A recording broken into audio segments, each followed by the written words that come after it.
Hello friends, welcome back to Shiksha talk. आज के इस वीडियो में हम बात करेंगे भारतीय संविधान के भाग 2 के बारे में। एंड भाग 2 में नागरिकता से संबंधित प्रोविजंस किए गए हैं, उसके बारे में जानेंगे। एंड इसमें आर्टिकल्स 5 से 11 तक की इन्फॉर्मेशन हमको मिलती है, तो इस पूरे भाग 2 पर डिस्कशन करेंगे। तो चलिए बिना टाइम वेस्ट करते हुए आगे बढ़ते हैं एंड इसको जानने की कोशिश करते हैं। तो जो इसमें हमें सबसे पहले जानना है कि नागरिक किसको कहते हैं। आप नागरिक की डेफिनेशन क्या होगी। तो आप नागरिक किसी भी ऐसे व्यक्ति को कह सकते हो जिसको अपनी कंट्री में political plus civil plus legal right अगर उसे प्राप्त हैं तो आप उसको क्या बोल सकते हो, आप उसको नागरिक बोल सकते हो। सेकंड, भारत के संविधान में जो नागरिकता की हम बात करते हैं किस में करते हैं, भाग 2 में करते हैं। हमने अभी जाना है कहाँ से लेकर कहाँ तक आर्टिकल हैं, 5 से लेकर 11 तक इसमें आर्टिकल्स हैं, ठीक है। देन हम इसमें बात करते हैं नेचर, यानी कि जो नागरिकता हमने अपनाई है वो किस टाइप की है, कैसी है, उसका नेचर क्या है। तो हमने जो कॉन्सेप्ट अपनाया है वो सिंगल सिटीजनशिप का अपनाया है। एंड हमने इसको अडेप्ट कहाँ से किया है, ब्रिटेन से अडेप्ट किया है। सिंगल सिटीजनशिप का क्या मतलब है कि हम अगर जब अपनी कंट्री की नेशनलिटी की बात करते हैं तो हमारी नेशनलिटी क्या है, इंडियन है, ठीक है। हम इंडियन की बात करते हैं, हम इंडियन हैं, ठीक है। दूसरा, अगर हम यूएसए की बात करते हैं तो यूएसए में क्या है, 2 टाइप की नेशनलिटी है, यानी कि उसको कंट्री के बेसिस पर भी है और स्टेट के बेसिस पर भी नागरिकता मिली हुई है। बट हमने क्या अपनाया, सिंगल सिटीजनशिप का कॉन्सेप्ट अपनाया है, हमें ये ध्यान रखना है। उसके बाद हमारे इंडिया में कानूनी दर्जे के आधार पर व्यक्तियों को 4 भागों में डिवाइड किया जाता है। तो वो 4 भाग हमें पता होने चाहिए, कौन से हैं, एग्जाम में पूछ सकता है। तो वो 4 भाग कौन से हैं। फर्स्ट है हमारा नागरिक, जिसको हम सिटीजन बोलते हैं, आपको पता है। देन इसमें आता है रेफ्यूजी, एलियंस, जिसको आप फॉरेनर भी बोलते हैं। एंड हमारा एक होता है स्टेटलेस। इन 4 भागों में हमने डिवाइड किया है। तो सिटीजन आपको पता चल चुका है क्या है। रेफ्यूजी किसको कहेंगे, तो रेफ्यूजी आप ऐसे व्यक्ति को हम बोल सकते हैं जिसको अपने देश में वर्ग के बेसिस पर, नस्ल के बेसिस पर, भाषा के बेसिस पर, राष्ट्रीयता, सामाजिक उत्पीड़न, इन सभी के बेसिस पर, आधार पर उसका उत्पीड़न हो रहा है और वो वहाँ डर कर या भयभीत होकर उस कंट्री में नहीं रहना चाहता है और वो दूसरी कंट्री में आने की कोशिश करता है। एंड वो परमिशन मांगता है उस दूसरी कंट्री में जहाँ पे वो जाना चाहता है। एंड वो कंट्री अगर उसको परमिशन दे देती है तो हम उसको क्या बोलते हैं, रेफ्यूजीज बोलते हैं। देन एलियन, फॉरेनर, आप जानते हो कोई भी व्यक्ति हो सकता है, चाहे इंडिया का चाहे फॉरेनर का। तो कोई विदेशी इंडिया में आकर रह रहा है अपने काम के सिलसिले में, नौकरी के सिलसिले में, तो आप उसको फॉरेनर कहोगे। अगर वो इंडिया में आकर रहता है तो उसको आर्टिकल 21 और आर्टिकल 19 प्राप्त होता है, बट आर्टिकल 19 नहीं होता। ये सिर्फ जो आर्टिकल 19 है वो इंडिया के लोगों को ही मिला हुआ है। तो आर्टिकल 19 क्या है आपको पता होना चाहिए। क्वेश्चन बनता है, वाक और अभिव्यक्ति की स्वतंत्रता, स्पीच ऑफ एक्सप्रेशन उसको नहीं है, राइट टू लाइफ उसको है। एंड लास्ट होता है स्टेटलेस। स्टेटलेस में क्या है, ऐसा व्यक्ति जिसके पास किसी भी देश की नागरिकता नहीं है और वो अवैध तरीके से किसी कंट्री में प्रवेश करता है और वहाँ रहता है, बट जब उसको पकड़ा जाता है तो उसके पास से कोई भी डॉक्यूमेंट हमें नहीं मिलते हैं, तो हम उसको अवैध घोषित कर देते हैं। जैसे कि आपने अभी एग्जाम्पल देखा होगा, करंट में था, इंडिया के जो लोग यूएसए गए थे और यूएसए ने क्या किया, उन लोगों को पकड़ा और उनको वापस से इंडिया में भेज दिया, ठीक है। एंड इसमें प्रोविजंस क्या क्या किए गए हैं आर्टिकल 5 से लेकर 11 तक, ये हमें पता होना चाहिए। तो आर्टिकल 5 हमें क्या बताता है, जिस समय भारत का संविधान लागू हुआ था उस समय भारत के नागरिक कौन होंगे, ठीक है। कब लागू हुआ था आपको पता है, मुझे बताने की ज़रूरत नहीं होगी। तो कौन, जिसका जन्म भारत में हुआ हो, जिसके माता पिता का जन्म भारत में हुआ हो 26 जनवरी 1950 को, जो भारत का स्थायी निवासी हो 26 जनवरी 1950 को, और जो 19 जुलाई 1948 से पहले से भारत में आकर रह रहा हो। एंड जिसके माता पिता या कोई पूर्वज जिसका जन्म अविभाजित भारत में हुआ हो, तो उसे भारत की नागरिकता मिल जाएगी सिंपल तरीके से। आर्टिकल 6 हमें क्या बताता है, आर्टिकल 6 हमें बताता है जो व्यक्ति पाकिस्तान से भारत आए हैं उनकी नागरिकता से संबंधित प्रोविजंस के बारे में इंफॉर्मेशन देता है। तो डेट क्या है, 19 जुलाई 1948। तो ये डेट इम्पॉर्टेंट है। 19 जुलाई 1948 से पहले अगर कोई भी ऐसा व्यक्ति जो भारत में आकर रह रहा है तो उसको भारतीय नागरिकता मिल जाएगी। बट जो इसके बाद आया है तो भाई उसको क्या कराना पड़ेगा, रजिस्ट्रेशन कराना पड़ेगा। बट रजिस्ट्रेशन कराने से पहले वो 6 मंथ तक भारत में उसे रहना पड़ेगा एंड उसके बाद वो रजिस्ट्रेशन के लिए अप्लाई कर सकता है। एंड 26 जनवरी 1950 से पहले उसने अपना रजिस्ट्रेशन का प्रोसेस कंप्लीट कर लिया हो तो उसको भारतीय नागरिकता मिल जाएगी। आर्टिकल 7 हमें इंफॉर्मेशन देता है भारत से पाकिस्तान जाने वाले नागरिकों के बारे में। तो इसमें डेट क्या है, 1 मार्च 1947।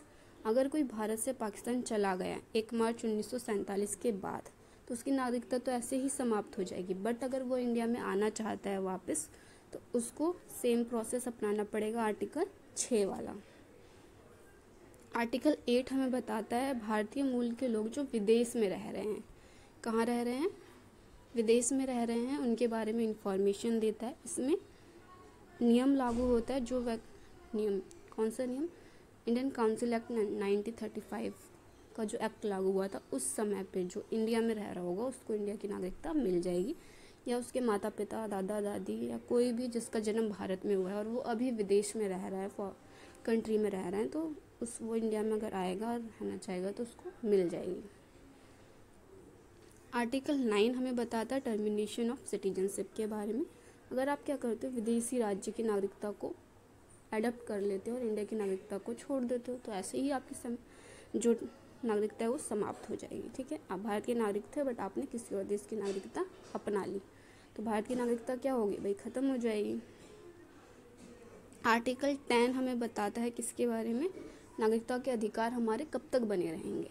तो कब तक बने रहेंगे, जब तक कि पार्लियामेंट कोई न्यू लॉ लाकर, न्यू एक्ट लाकर इसमें कोई चेंजेस नहीं करती, इंटरफेयर नहीं करती, तब तक जो हमारे नागरिकता के अधिकार है एज इट इज़ बने रहेंगे, जैसे थे वैसे ही रहेंगे।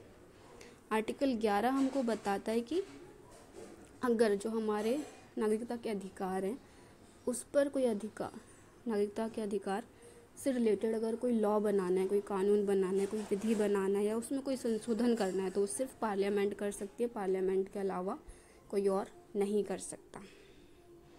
एंड आपको पता होना चाहिए कि भारत की नागरिकता अर्जित करने के कितने तरीके हैं। तो 5 तरीके से हम इंडिया की नागरिकता अडॉप्ट कर सकते हैं एंड किस आधार पर, नागरिकता संशोधन अधिनियम 1955 के बेसिस पर 5 तरीके हमको बताए गए हैं। बाय बर्थ आपको पता चल चुका है, जिसका जन्म भारत में हुआ हो, बाय डिसेंट या बाय वंश, ठीक है, वंश के आधार पर उसको मिल जाएगी। बाय रजिस्ट्रेशन, रजिस्ट्रेशन के थ्रू भी उसको भारतीय नागरिकता मिल जाएगी। उसको 7 वर्ष तक भारत में रहना पड़ेगा, उसके बाद वो रजिस्ट्रेशन करा सकता है। बाय नेचुरलाइजेशन, अब नेचुरलाइजेशन के थ्रू कैसे मिलती है, पिछले 14 साल में से उसे 12 साल तक लगातार इंडिया में निवास करना पड़ेगा। रहने के बाद अगर वो रहा है और वो अच्छे कैरेक्टर का एंड उसने भारत में विज्ञान, कला और साहित्य के क्षेत्र में अच्छा काम किया है तो जो भारत सरकार है वो क्या करेगी, उसको देशीकरण के द्वारा नेचुरलाइजेशन के थ्रू भारत की नागरिकता दे सकती है। एंड एक और क्या है, बाय इनकॉर्पोरेटिंग एनी लैंड, अगर हम किसी लैंड को इनकॉर्पोरेट करते हैं तो उस लैंड पर रहने वाले जितने भी लोग होंगे वो क्या होंगे, इंडिया के निवासी होंगे, इंडिया के नागरिक माने जाएंगे। ऐसा नहीं है कि हमने सिर्फ लैंड ले लिया और वहाँ के जो नागरिक हैं वो वहीं के रहेंगे, नहीं, जब हमने उसे इनकॉर्पोरेट कर लिया तो जो वहाँ के लोग हैं वो भी इंडिया के सिटीजन्स ही माने जाएंगे। देन हमें जानना जरूरी है कि टर्मिनेशन ऑफ सिटीजनशिप कैसे कैसे हो सकता है। 9 में आपको पता चल गया कि आपने अपनी इच्छा से अगर छोड़ दिए तो ख़त्म हो जाएगी, किसी देश की दूसरे देश की आपने ले लिया। दूसरा, परित्याग, आपने स्वेच्छा से भारत की नागरिकता का त्याग कर दिया, वहाँ पर आपने दूसरी कंट्री की ले ली थी, यहाँ पर आपने खुद छोड़ दी। टर्मिनेशन आपको पता चल चुका है। नेक्स्ट है डेप्रीवेशन। डेप्रीवेशन का मतलब है कि आपने देशीकरण और पंजीकरण यानी कि आपने रजिस्ट्रेशन एंड नेचुरलाइजेशन के थ्रू भारत की नागरिकता ली, बट जब आपका डॉक्यूमेंट वेरिफिकेशन हुआ उसमें आपके डॉक्यूमेंट गलत पाए जाते हैं तो आपकी जो नागरिकता है वो समाप्त हो जाएगी। दूसरा, आप संविधान की अवमानना कर रहे हो तो भी समाप्त हो जाएगी। आप किसी युद्ध में शत्रु देश का साथ दे रहे हो, उसका समर्थन कर रहे हो, सपोर्ट कर रहे हो तो भी ख़त्म हो जाएगी। एंड 7 साल तक आप बिना इन्फॉर्मेशन के इंडिया से बाहर रह रहे हो तो भी आपकी नागरिकता समाप्त हो सकती है। 1955 के अधिनियम में कितनी बार संशोधन किया गया है ये पता होना चाहिए, एंड लास्ट हुआ था 2019 में। NRI किसको बोलते हैं ये आपको पता होना चाहिए। नॉन रेजिडेंट इंडियंस, यानी कि ऐसे लोग जो काम के सिलसिले में, नौकरी के सिलसिले में इंडिया से बाहर रह रहे हैं, उन सभी को भारत की नागरिकता प्राप्त है। ठीक है। एंड एक होता है PIO, persons of Indian origin, यानी कि भारतीय मूल के व्यक्ति, जो आपने अभी पढ़ा था। ठीक है, तो वे वही है। तो ऐसे व्यक्ति जिसके माता पिता, नाना नानी, दादा दादी कोई भी भारत शासन अधिनियम 1935 के समय भारत में नागरिक रहा हो, तो उनके वंशजों को भारत की नागरिकता मिल जाएगी। उन्हें 7 वर्ष भारत में रहने के बाद वो नागरिकता के लिए अप्लाई कर सकते हैं।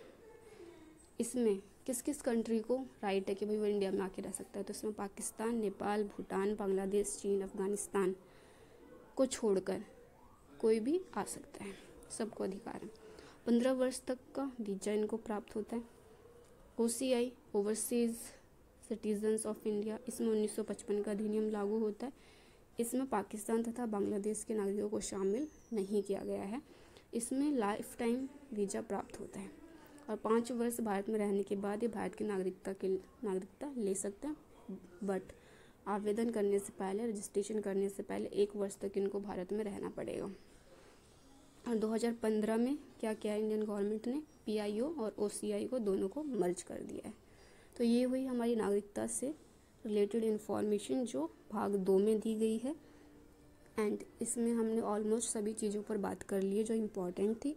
कोई क्वेरी आपकी हो तो आप कमेंट बॉक्स में डाल सकते हैं, एंड वीडियो पसंद आई हो तो लाइक, शेयर एंड सब्सक्राइब जरूर कर दीजिएगा चैनल को।